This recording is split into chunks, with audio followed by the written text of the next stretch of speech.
انتوا تعرفوا ان البيت ده مسكون بالجن؟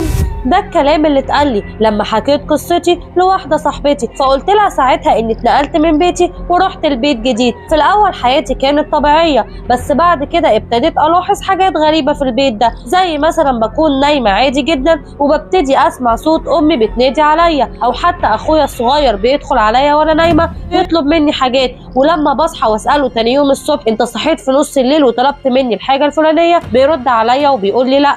في يوم من الايام اختي زارتني جوه البيت وكان معاها ابنها الصغير اللي عنده 5 سنين، وفجاه ابنها ابتدى يصرخ ويشاور على الحمام ويقول في ست واقفه في الحمام وبتخوفني وشكلها وحش جدا ومرعب. هنا بقى انا قلت اكيد البيت ده مسكون، وابتديت ابحث ورا تاريخه واكتشفت حاجه مرعبه جدا. اكتشفت ان في سيده كانت عايشه في المنزل قبل زفافها، وفي يوم زفافها وهي لابسه فستان الفرح زوجها تخلى عنها وسافر. ساعتها هي قررت